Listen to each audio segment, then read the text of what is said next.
¿cuál es la principal identidad de los adventistas del séptimo día? ¿Sabría contestar esa pregunta? Bueno, en este estudio vamos a hablar sobre eso y te garantizo, te va a sorprender la respuesta. Comencemos el estudio a partir de ahora.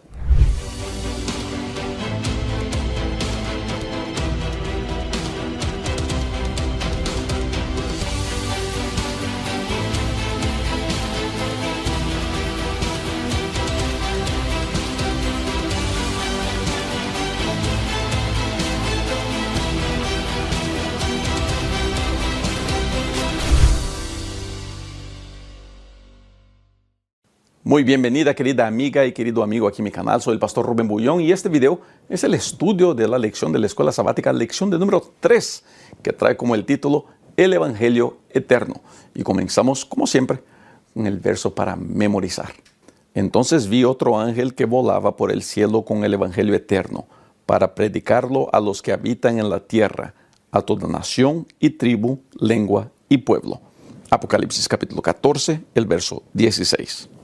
Como todos ustedes saben, yo soy pastor aquí en Estados Unidos, vivo en Estados Unidos. Y entre las comunidades hispanas, yo trabajo mayormente con comunidades hispanas aquí en Estados Unidos, hay una situación muy interesante, que es lo que llamamos de segunda o tercera generación de hispanos. Son hispanos que nacieron aquí en Estados Unidos o que llegaron muy pequeñitos y que no hablan bien el español. Crecieron en este país, crecieron hablando el idioma de este país, no se sienten parte de la cultura de sus padres que vinieron como inmigrantes a este país, no sienten que son hispanos, peruanos, brasileños, mexicanos, del país que sea, pero tampoco son americanos. Viven como que en un limbo, en un espacio cultural. Aquí la cultura de los americanos, allá la cultura de los morenos, acá la cultura de los hispanos, y aquí está este grupo, pues nuevos hispanos, segunda generación, hay un sinfín de términos sociológicos para ese grupo. El punto es que es un grupo que está buscando, aún en nuestros días, desarrollar una identidad. ¿Quiénes son?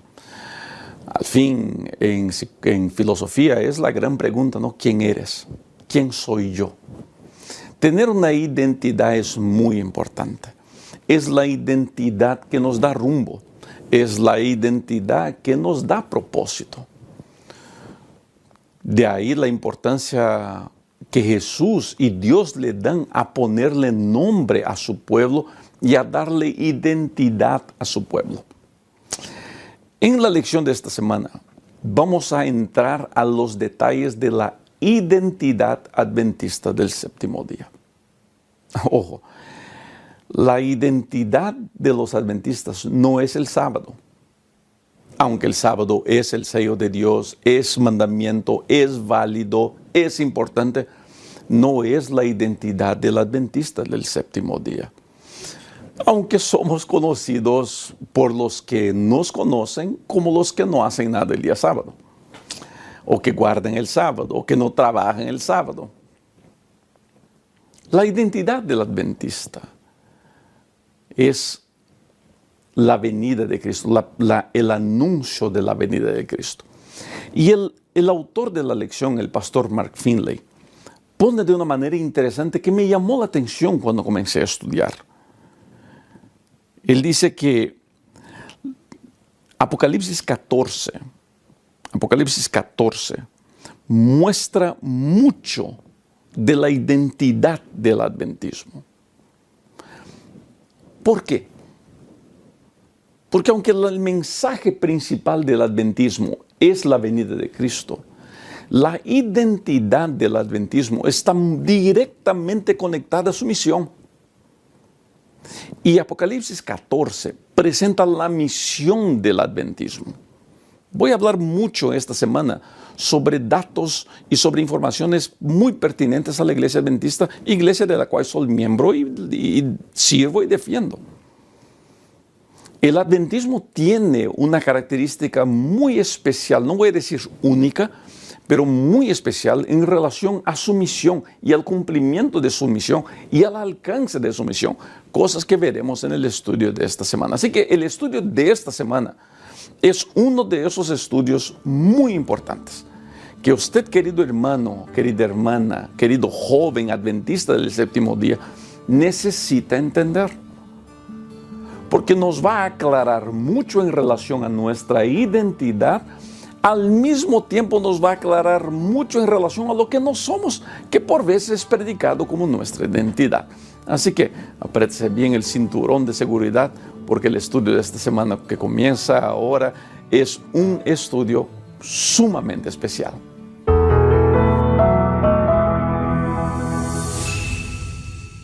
Para entendermos la identidad de la iglesia adventista que se encuentra en Apocalipsis 14, tenemos que entender el libro de Apocalipsis. La lección de esta semana y a partir de ahora vamos a comenzar a estudiar más detalladamente el libro de Apocalipsis.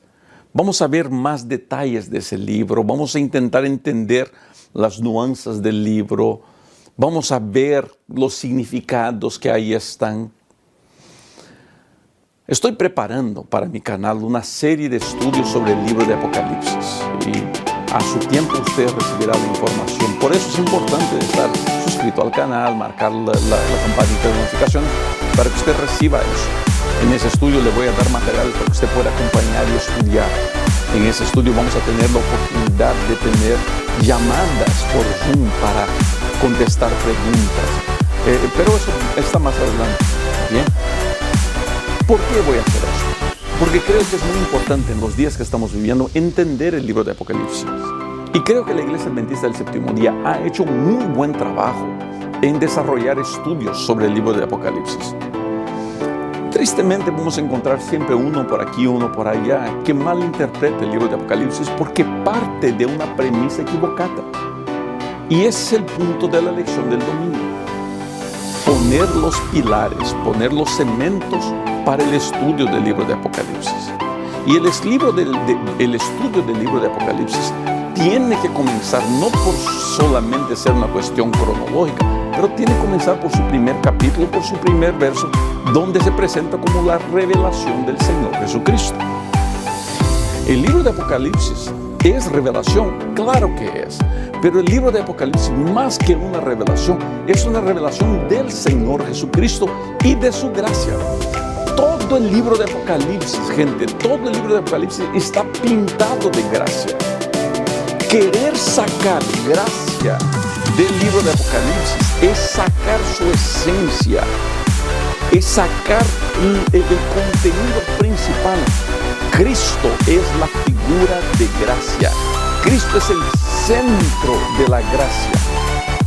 Y si yo no pinto el libro de Apocalipsis en gracia, pues yo sencillamente lo voy mal a entender. Te voy a dar un ejemplo. Infelizmente no se lo puedo mostrar aquí. Pero mi esposa y mi hija más pequeña son artistas. Les gusta dibujar. Mi esposa hace muy bonitos materiales en dibujo. Y mi hija más pequeña agarró el mismo don. Es un artista, es muy sensible. E incluso la escuela llevó sus dibujos para una exposición de la ciudad y terminó ganando, recibiendo el segundo lugar. Y sus dibujos fueron llevados a la biblioteca de la ciudad, aquí, con una biblioteca grande, y están expuestos. Me llenó de orgullo. Estoy un papá orgulloso de mi hija, pues. Pero ¿por qué les estoy contando esto? Porque ayer abro la puerta y había una caja que honestamente era de mi altura, la caja, así de ancha, grande, grande, grande. Y pensé, Dios bendito, ¿qué compró mi esposa aquí? Y le digo, ¿qué es esto? Y me dice, es un canvas. No sé cuál es la palabra en español para canvas.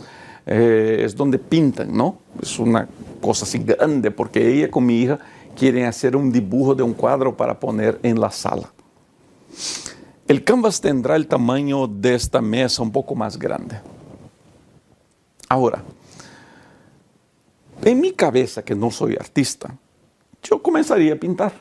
Pero hoy día encuentro a mi esposa y mi hija en la sala pintando el canvas, el panel ese es blanco. y las encuentro pintando de pintura blanca. Se me hizo curioso, ¿no? Pues yo bien bruto para las artes, ¿no? Entonces pensando, pero, ¿qué están haciendo? Y me dice, estoy poniendo la base donde vamos a pintar el cuadro.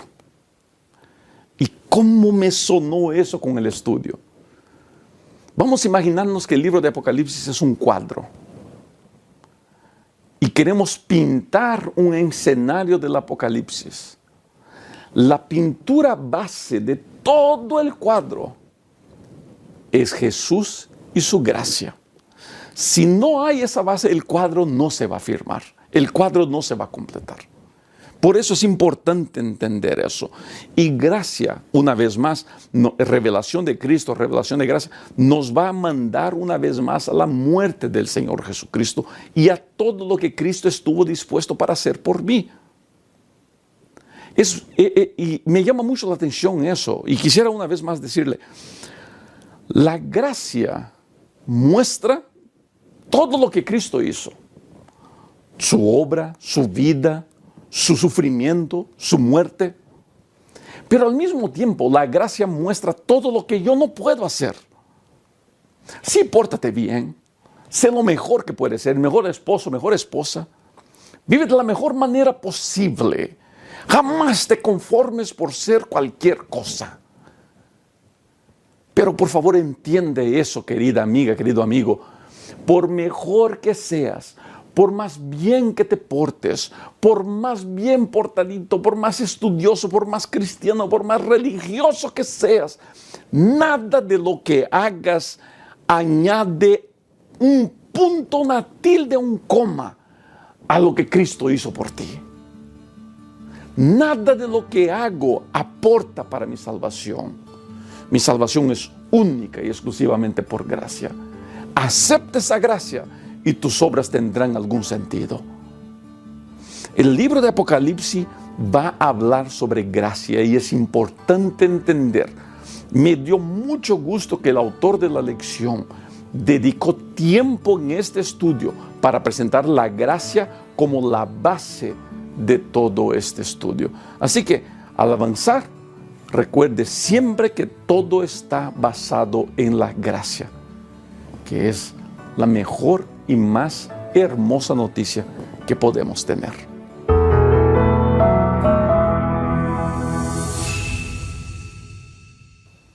Yo recibo muchos mensajes en mis medios sociales, ¿no?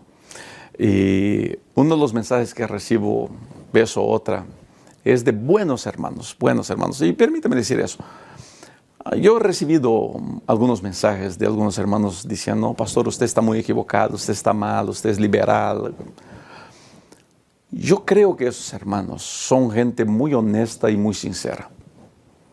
Son esos hermanos que llegan temprano a la iglesia para abrir la iglesia, para preparar las cosas. Son gente dedicada, muy dedicada a la obra de Dios. He tenido el gusto y el privilegio de trabajar con muchos de esos hermanos en mis iglesias. Y cuando voy a visitar las iglesias aquí en Illinois, me encuentro con varios de ellos que son gente muy dedicada y muy honesta en sus creencias. Pero creo que no he entendido bien algunas cosas y voy a explicar por qué creo eso. Sus mensajes son así: pastor, usted predica mucho sobre la gracia, usted es un liberal, usted es un pastor que no cuida mucho las normas. Y después de decirme todas estas cosas, dicen así: usted, pastor, debería predicar el evangelio eterno. Recibo algunos mensajes de gente diciendo así: pastor, ¿cuándo va a predicar el evangelio eterno? Pastor, hable del evangelio eterno. Para de predicar de gracia barata y hable del evangelio eterno. Está bien. Cuando alguien me dice eso, me lleva a entender que, uno, no entiende lo que es gracia. Dos, no entiende lo que es el evangelio. Tres, no sabe qué quiere decir el evangelio eterno, por qué se usa esa expresión. Y cuatro, no ha entendido el libro de Apocalipsis. Por eso esta lección para mí está siendo muy importante y la manera como el pastor Mark Finley la está poniendo para mí me está siendo muy buena y les confieso que me sorprendiendo positivamente. La expresión evangelio eterno que encontramos en Apocalipsis 14 no es un nuevo evangelio, no es un evangelio diferente. En el día de domingo hablamos sobre el evangelio, es La obra de Cristo por salvar al ser humano, la muerte de Cristo pagando el precio por el ser humano. Eso es evangelio. Evangelio es Dios perdonando, es Cristo perdonando al ser humano, es pagando el precio por la salvación del ser humano. Eso es evangelio. No es gracia barata. No puedo decir que la muerte de Cristo tiene algo de barato. El evangelio es algo sagrado. Y no hay un nuevo evangelio, no hay otro evangelio. El evangelio eterno no es otro evangelio. Por eso fue importante comenzar este estudio hablando de que el libro de Apocalipsis está basado, pintado sobre la canvas de la gracia de Cristo. Eso es el evangelio. Ahora, ¿por qué el evangelio trae el nombre de evangelio eterno? ¿Estará hablando de otro evangelio? ¿Estará hablando de alguna otra cosa? Muy bien. La lección trae algunos textos bíblicos. No voy a leer todos estos textos, pero todos estos textos están queriendo mostrar una y misma cosa. El evangelio no es algo que fue dibujado porque a Dios se le agarró de sorpresa. El plan de la salvación se estableció desde antes de la creación del mundo. Es un evangelio que viene desde mucho tiempo antes. No es una novedad, no es una reacción, no que a Dios le agarraron sorpresa y dijeron, ay Dios bendito, me agarraron sorpresa, ¿ahora qué voy a hacer? Tengo que crear un plan de salvación. No. Dios siempre supo de la posibilidad de que el ser humano cayera y el plan estaba dibujado desde la fundación del mundo. Es un evangelio eterno, pero es el mismo evangelio. No entender eso es peligroso. ¿Por qué? Porque no entender qué es el evangelio eterno puede llevarme a malas interpretaciones. Yo me acuerdo cuando era pastor en Brasil, había una pareja muy linda en mi iglesia, pero de gente que no había entendido el evangelio y no entendía bien Apocalipsis, aunque les gustaba enseñar. Y su énfasis al enseñar el libro de Apocalipsis siempre era en las bestias, en las destrucciones, en las persecuciones. Y una vez me senté a hablar con ellos y me decían, no, pastor, usted siga predicando lo que usted predica, nosotros predicamos el evangelio eterno. Claramente no.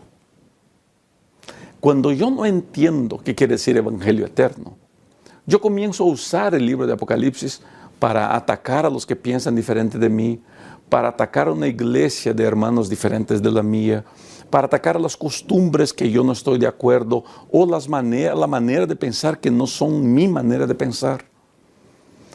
Gente, la mala interpretación de la Biblia ha llevado gente a cometer atrocidades, a hacer cosas feas. El libro de Apocalipsis es el último mensaje de salvación de Dios al ser humano. No entender eso es quemar un mensaje hermoso. Por eso es muy importante entender qué quiere decir la Biblia cuando habla del evangelio eterno. Es el mismo evangelio, no es un nuevo evangelio. Pare de enseñar de que el evangelio eterno es hablar contra el papado, hablar contra Estados Unidos, hablar del decreto dominical. Gente, durante el estudio es posible que toquemos en estos puntos y en el estudio que si aquí nos tocamos, no he estudiado todo el folleto todavía, pero si aquí no tocamos en el estudio que yo voy a presentar de Apocalipsis, seguramente vamos a tocar en esos temas. Pero recuerde que el evangelio eterno es uno y el mismo. Cristo muriendo por el ser humano. El evangelio no cambia. El evangelio son buenas noticias. El evangelio no son noticias asustadoras. Pare de decir a la gente de que se van a perder, de que Dios no los ama, de que Dios no los va a salvar, de que Dios no puede aceptar la manera que tienen de adorar. ¿Quién usted cree que es para decir lo que Dios piensa o deja de pensar? El evangelio siempre será gracia. El evangelio siempre será una invitación de Dios al ser humano, diciendo, hijo, ven, hija, ven. Yo te quiero salvar. Yo te recibo como estás. Y en mí encontrarás fuerzas para mejorar siempre. Ese es el evangelio eterno. Pues es hora de predicarlo.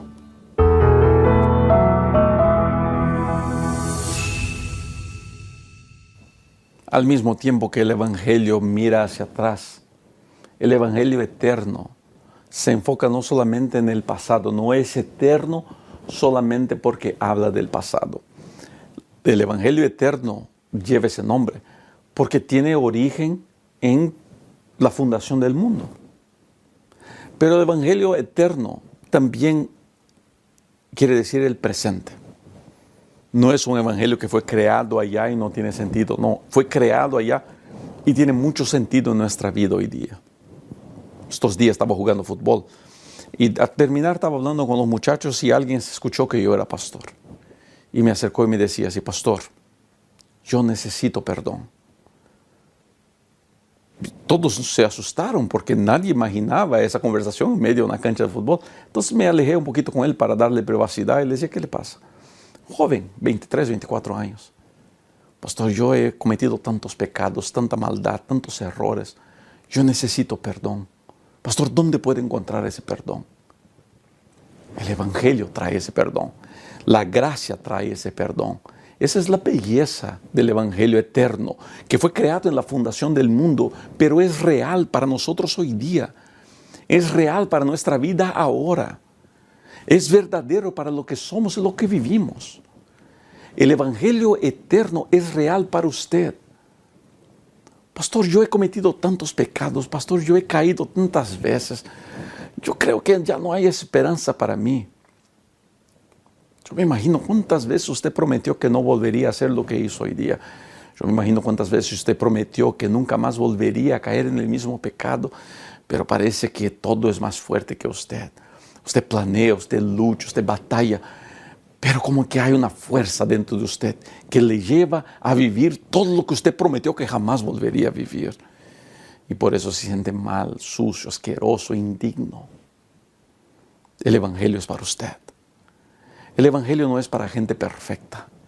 El Evangelio es para gente como nosotros, que fallamos, que caímos y que buscamos desesperadamente el perdón. Y el perdón del Evangelio está a tu alcance, está a tu disposición. El Evangelio es eterno porque viene del pasado, es real en el presente, pero al mismo tiempo apunta para un futuro de esperanza. El Evangelio es eterno porque no se limita al pasado y al presente. El Evangelio es eterno porque nos muestra de que por la eternidad tendremos el privilegio de vivir en presencia del Señor Jesucristo. Viviremos la salvación de Dios. El Evangelio apunta para la venida de Cristo. El Evangelio apunta para el milenio con Cristo en el cielo. El Evangelio apunta para la venida de la nueva Jerusalén a la tierra.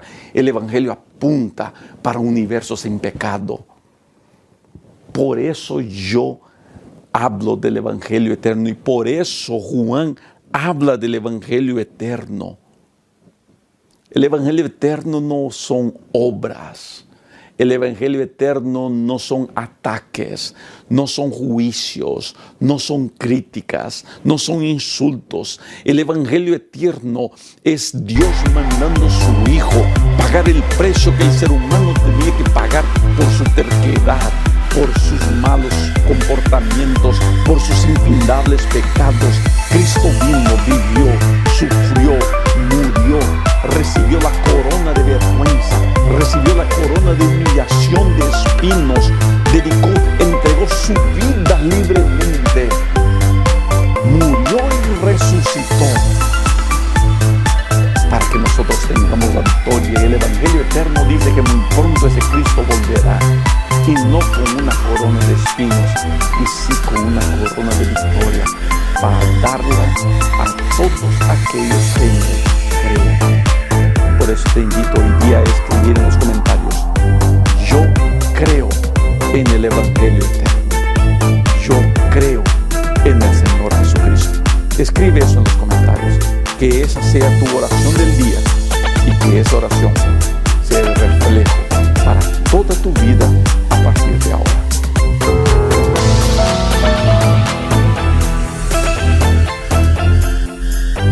Para entendernos bien la identidad de la Iglesia Adventista, que fue el tema que comencé hablando al comienzo, tenemos que ahora entender su misión. Hablamos en estos primeros días sobre el Evangelio eterno, sobre la gracia y sobre la figura maravillosa del Señor Jesucristo. Y es aquí creo que muchos cometemos un error. Pensamos que la vida cristiana es aceptar a Cristo, leer su palabra, comunicar con Él a través de la oración y pensamos que ahí se queda todo. Me arriesgo a decir que la vida cristiana de mucha gente es sin sabor y sin sentido, porque les falta un punto muy importante.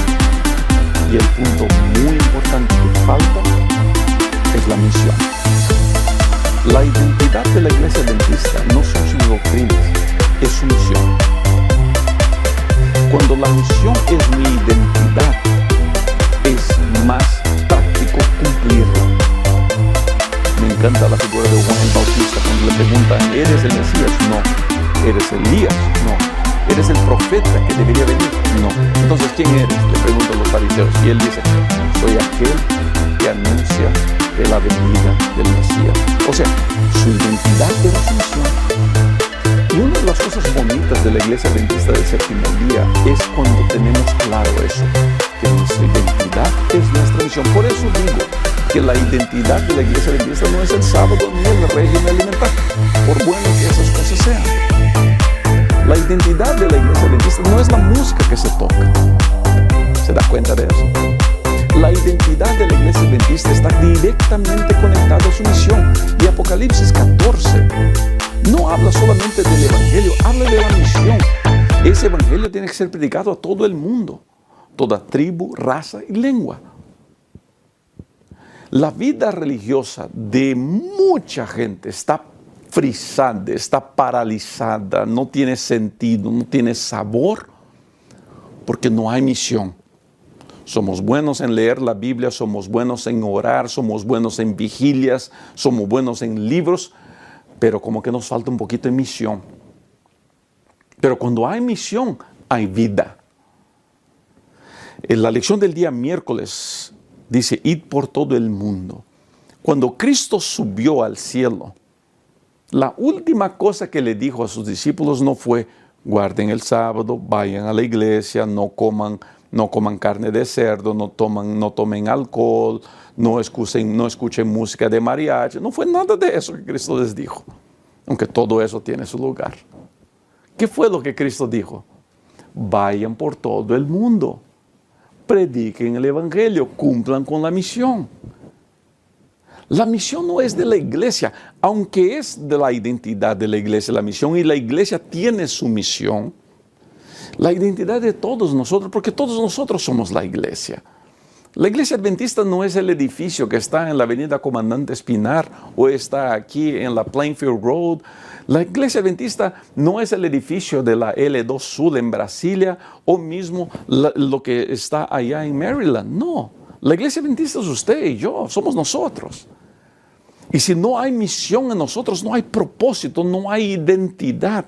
Decir que soy adventista porque guardo el sábado y no como carne de cerdo es malentender qué es el adventismo. Yo puedo decir, y me voy a arriesgar aquí, yo puedo decir, solamente podría decir que soy adventista si estoy cumpliendo con una misión. Si no estoy cumpliendo misión, pues no hay espacio para decir que soy adventista. Mucha gente me pregunta, pastor, ¿por qué en la iglesia se enfocan tanto en bautismos? Porque el bautismo es una de las maneras de mensurar si hay cumplimiento de misión. Por eso hablamos tanto de bautismo. ¿Se da cuenta ahora? La énfasis de la iglesia adventista no son los bautismos, pero es a través de los bautismos que podemos ver que estamos cumpliendo la misión. Para el adventista del séptimo día, una persona que acepta el Evangelio es una persona que acaba por bautizarse. Entonces, si estoy cumpliendo con mi misión, y esa es la lógica, si estoy cumpliendo con mi misión, los bautismos vendrán. Por eso la iglesia adventista, creo yo, es la iglesia que más celebra bautismos. No que las otras iglesias no celebren, también lo celebran. Pero bautismo para la mayoría de las iglesias evangélicas tiene un significado muy distinto de que para la iglesia adventista del séptimo día. No estoy diciendo que estén bien o estén mal, son diferentes nomás. La énfasis de la iglesia es su misión. Y es muy importante entender, gente, que sin misión no hay vida cristiana. Voy a repetir, sin misión no hay vida cristiana. Si usted está viviendo su vida cristiana y no está haciendo nada por Cristo, la vida cristiana suya está sin sentido y tarde o temprano o dejará de existir o se tornará una vida de fanatismo. La gente que es tibia en la fe, como nos gusta decir, tibia en la fe, es tibia en la fe porque le falta misión. La gente que es fanática dentro de la iglesia es fanática porque le falta misión. Cuando hay misión, cuando hay cumplimiento de misión en mi iglesia y en mi vida personal, el cristianismo cobra un nuevo sentido, cobra una nueva vida. Te invito a abrazar la misión.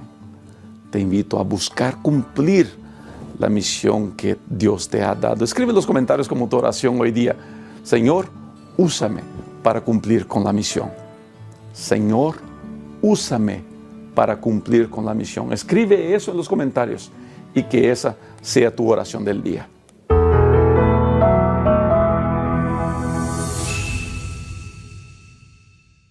Cuando la Iglesia Adventista del Séptimo Día comenzó, y querido amigo que no es adventista, yo sé que tengo varios seguidores que son de otras iglesias, de otras denominaciones, permítame hablar de la Iglesia Adventista. Esta elección habla mucho de nuestra identidad como iglesia también.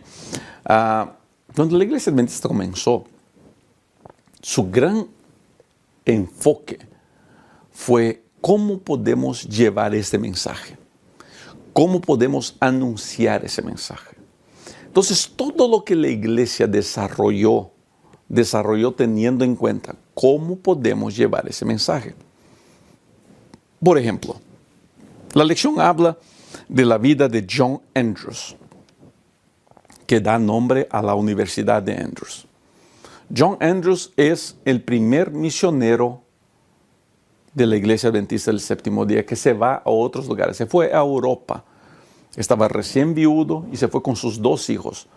Dice la historia que John Andrews era sumamente inteligente, que hablaba 7 idiomas, un cerebro brillante, de una mente brillante, que en vez de quedarse aquí, eligió ir y anunciar el mensaje de la pronta venida de Cristo, el Evangelio eterno, el mensaje de los 3 ángeles en tierras donde no se estaba anunciando eso. Desde entonces, la Iglesia Adventista ha hecho todos los esfuerzos posibles en enviar ese tipo, no solamente de misioneros, enviar ese tipo de mensaje. La Iglesia Adventista del Séptimo Día ha avanzado llevando su mensaje a muchos lugares. Ahora mismo tenemos en lugares donde el cristianismo es crimen, donde hay persecución a los que predican el nombre de Jesús. Tenemos misioneros adventistas del Séptimo Día trabajando y predicando el Evangelio de la manera que es posible. El Evangelio del Evangelio eterno y el mensaje de los 3 ángeles y de la pronta venida del Señor Jesucristo a la tierra ha sido esparcido por todo el mundo, y las últimas estadísticas de la Iglesia dan que de los 235 países registrados en la ONU, el mensaje de los 3 ángeles ha llegado a 210 países ya. Y creemos que cuando el Evangelio sea predicado a todo el mundo, vendrá el fin. Una de las razones por las cuales creemos de que Cristo está muy pronto de venir. La misión ha sido la identidad de la Iglesia Adventista. Todo lo que la Iglesia hace está basado en misión. Por eso las énfasis que la Iglesia dio, hablaba de eso, la énfasis en campañas de evangelismo. Los adventistas desarrollaron muy bien estas series de evangelismos, 30 noches, 60 noches, 90 noches. Con el tiempo, ya la gente no tenía 90 noches para ir a un auditorio, a una tienda. Comenzamos a bajar a 15 noches, una semana. Con el tiempo, cuando la iglesia creció, Se entendió que era mejor, en vez de mandar un evangelista y obreros bíblicos, ir y entrenar a la iglesia para que la iglesia hiciera el trabajo, desarrollara su misión y el evangelista viniera a hacer cosechas. De ahí viene la expresión semana de cosecha, que es una idea que es difícil decir quién la inventó, pero que mi padre ha usado de manera brillante durante todo su ministerio. Cosas que yo también hago y muchos otros pastores nos hemos dedicado a hacer ese tipo de evangelismo. ¿Por qué? Porque creemos que esa es nuestra misión. Otra de las cosas que la Iglesia Adventista se ha hecho famosa es a través de sus materiales de publicación. La Iglesia Adventista comenzó la página impresa, como nos gusta decir, los materiales de publicación, para esparcir el mensaje de la pronta venida del Señor Jesucristo. A muchos países, el primer predicador que llegó no fue una persona, fue un libro, fue un periódico, una revista. Por ejemplo, en Brasil. Llegaron esos materiales a Brasil y la gente acabó conociendo el Evangelio a través de la página escrita. Hoy día, la Iglesia Adventista cuenta con miles y miles de publicadoras alrededor del mundo compartiendo esperanzas. Yo mismo este año tengo el privilegio de ser el autor del libro de evangelismo para la división norteamericana y espero que usted ya haya conseguido ese libro y ya haya repartido. Ese libro es para ser repartido. ¿Por qué? Porque creemos que tenemos que llevar el Evangelio de muchas maneras. Hoy día, la gran herramienta que todas las iglesias usan, así también la Iglesia Adventista, son los medios sociales. Usamos los medios sociales para anunciar el mensaje de la pronta venida del Señor Jesucristo. Esta es nuestra misión, por eso es nuestra identidad. Vuelvo y repito, ¿cuál es la identidad del adventista del séptimo día? Es el cumplimiento de su misión. Si tu identidad, mi querido hermano y mi querida hermana, no es el cumplimiento de la misión, pastor, yo cumplo la misión aquí guardando la iglesia. No, guardando la iglesia no se cumple misión. La misión no es la iglesia. La misión no se cumple adentro de 4 paredes. La misión se cumple de las puertas de la iglesia hacia afuera. La identidad del adventista es el cumplimiento de la misión. Y me arriesgo a añadir más, la identidad del cristiano es el cumplimiento de la misión. Y ahí te pregunto, ¿usted está cumpliendo con su misión? ¿Cuál fue la última persona que usted trajo a Cristo? No estoy diciendo a la iglesia. ¿Cuál fue la última vez que usted predicó el evangelio a alguien? Que habló de Cristo a alguien. Que se sentó con la mujer en el pozo para sacar agua. ¿Cuál fue la última vez que usted llevó un sediento a la fuente de agua viva? ¿Cuándo fue que usted llevó un hambriento al pan de vida? ¿Se da cuenta? No es solamente la misión de la iglesia. Es la identidad de la iglesia la misión, pero debería ser nuestra identidad también. Ojalá, querida amiga y querido amigo, tengamos capacidad de entender eso y poner eso en práctica. El estudio de los 3 mensajes angélicos no es un estudio para sentarnos en casa con palomita de maíz a ver qué profecía vamos a estudiar. No, es un estudio para animarnos en el cumplimiento de la misión, en la predicación del evangelio, en el anuncio de que Cristo muy pronto vendrá.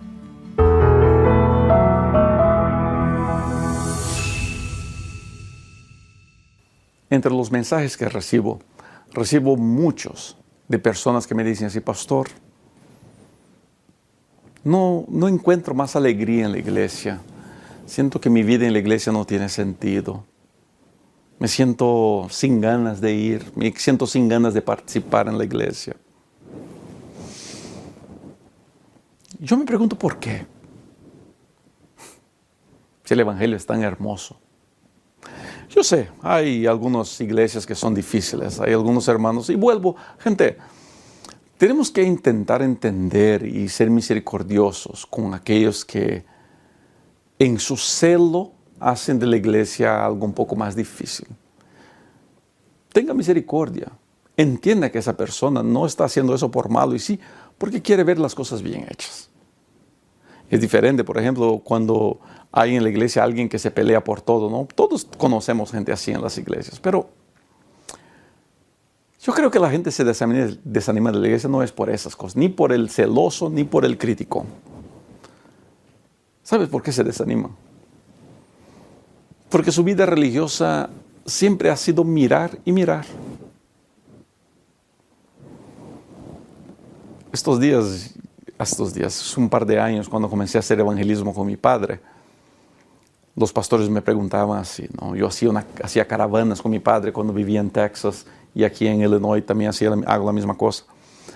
Y los pastores me preguntaban así, pastor, los hermanos están preguntando si su papá va a predicar el mismo sermón todas las noches. Y un día le pregunto a mi padre, ¿vas a predicar el mismo sermón o qué? Y dice, sí, voy a predicar el mismo sermón todas las noches.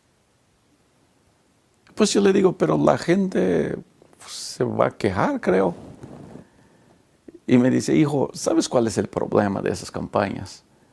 Es que hay un sinfín de noveleros en la iglesia, la expresión que a mi padre le gusta usar. Hay un montón de noveleros en las iglesias. Gente que la única cosa que quieren es escuchar sermón. Entonces, si está predicando el pastor Bullón aquí, van a escuchar. Si viene a predicar Arnaldo Cruz, van a escuchar. Si viene a predicar Rubén Bullón, van a escuchar. Va a predicar no sé quién, van a escuchar. Entonces, lo único que hacen es estar saltando de iglesia a iglesia escuchando sermón bonito. Ahora en la pandemia, pues felices, ¿no? Porque podían sentarse en casa, escuchar, a ver qué sermón voy a escuchar. Si tu vida religiosa es eso, tarde o temprano te vas a desanimar. O te vas a desanimar o te vas a volver un fanático. Muchos de los criticones de la iglesia no son otra cosa sino gente frustrada con la religión.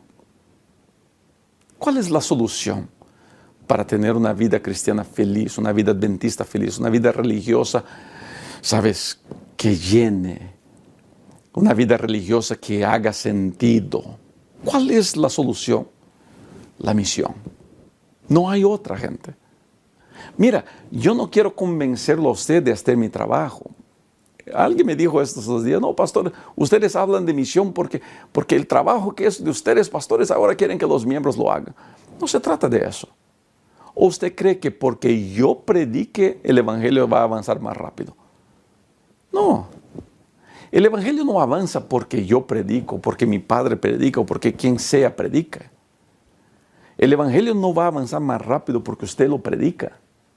El evangelio avanza porque Cristo y el Espíritu trabajan para que avance. Dios no me está pidiendo predicar porque me necesita, no. Dios me está pidiendo cumplir la misión porque es la única manera de que mi vida religiosa tenga sentido. ¿Por qué tu vida está vacía y sin sabor? ¿Por qué tu vida no tiene sentido? ¿Por qué tu religión es vacía? ¿Por qué no tienes ganas de ir a la iglesia? Porque la misión no se está cumpliendo. Cumple con tu misión. Dedica tiempo a la predicación del evangelio, a anunciar que Cristo muy pronto vendrá, y te garantizo, verás una transformación en tu vida religiosa. Gracias, queridas amigas, queridos amigos, por haber llegado hasta aquí. Que Dios los bendiga de manera muy especial. Es siempre un gusto poder compartir estos videos con usted. Espero que la mano poderosa de Dios los guarde y los cuide siempre. Nos vemos muy pronto para los próximos videos. Chao.